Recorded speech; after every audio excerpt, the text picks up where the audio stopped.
At this point, we're ready to look at Beauty and the Beast and see how this actually connects. When I'm thinking about this, the first thing I really want to think about are those key details in the text. This is important because unless I have a thorough understanding of the text, I'm not going to be able to do this at all.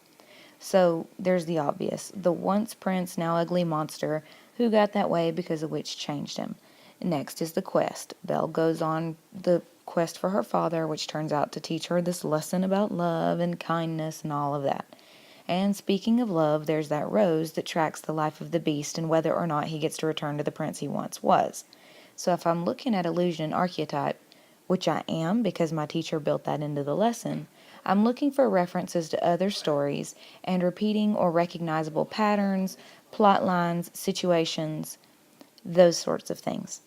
So the first question I'm going to ask myself is, what illusion do I notice? If allusion is a reference in passing to another text, I notice two specific elements of allusion in this text.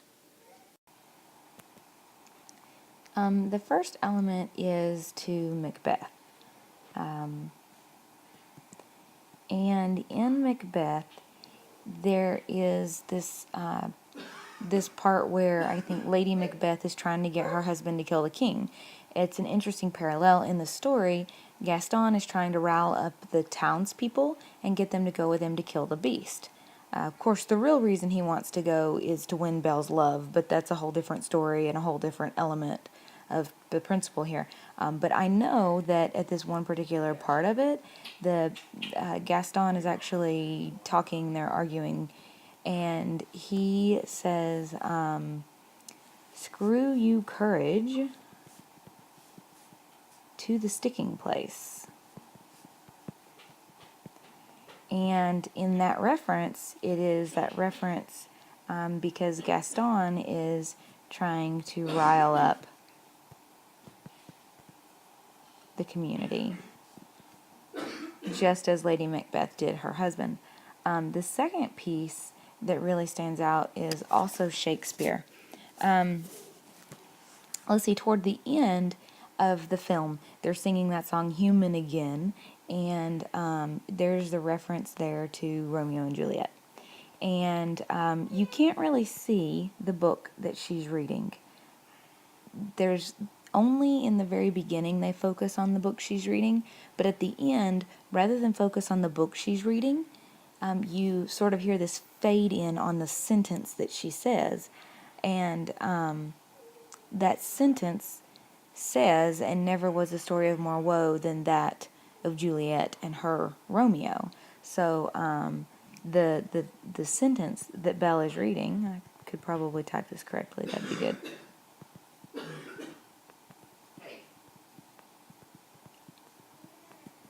It's almost to draw an intentional connection to those relationships.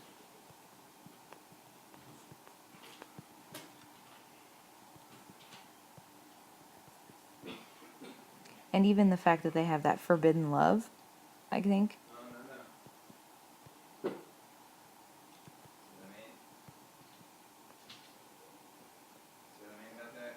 All right. Next question is about the archetypes. What are the archetypes that I notice? Well, I know that there are 3 types of archetypes, and I want to think through each of those. The first one's going to be the most obvious, and that's the characters. So with those archetypes that I notice, I'm going to look at number 1, the characters.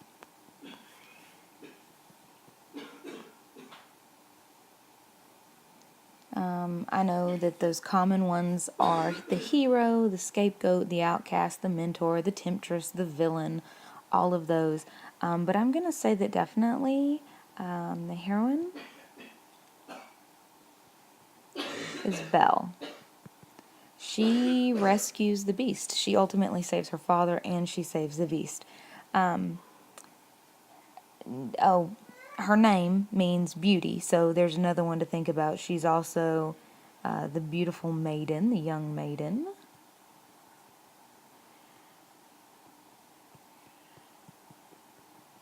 You could also think of her as the damsel in distress in terms of when Papa goes to get Gaston and the community to come and free her from the beast.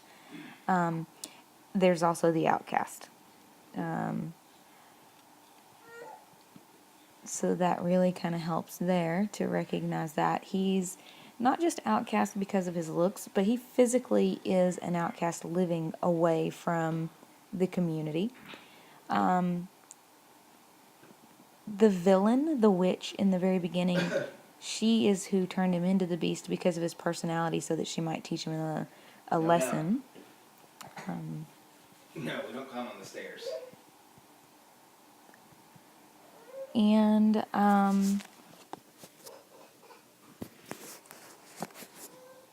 there's Gaston. I think he's another villain as well. There's the mentor, Mrs. Potts. That's another one. She really helps Belle out.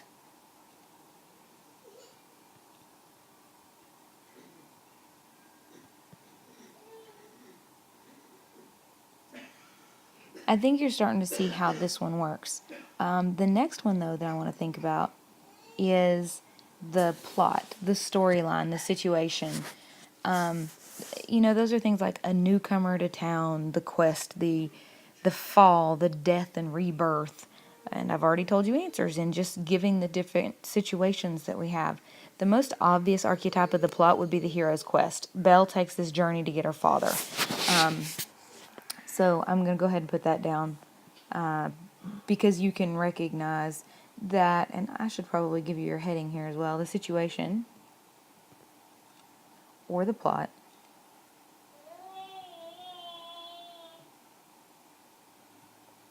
And that's just going to be Belle on the quest. The death and the rebirth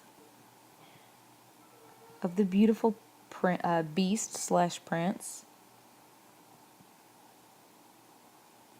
What about the unlikely couple? So you can kind of see those things happen as well. That situation that brings them together.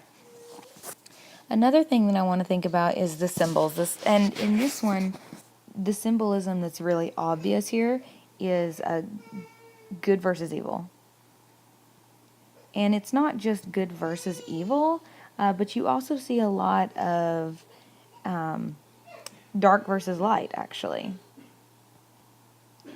This is obvious. In the very beginning, Disney throws this in our face because Belle is in the darkness of the jail cell to free her father. And she actually even says to the beast, "Come into the light." When he comes into the light, she sees how terrifying he is, freaks out, and then it goes downhill from there. So, once I think through my illusion and I think through my archetype, the next thing I want to think about is, what does this all kind of imply about the human situation? What is that universal message, and what am I meant to have learned from all of this? Because there has to be a point. There's a reason that we're reading this story. When I put all of these things together, I want to ask myself, what do these connections seem to imply about life? I'm able to identify the implication about life and the human experience, and that's the direct connection to the theme. And Foster asserts that the application of these skills helps with the layers of meaning, and I'd be willing to bet that at this point, even if you aren't as familiar with this text as I am, you're probably able to point out just a few themes based on the connections that you've made as you've viewed this video clip and the clips that we've used in previous lessons.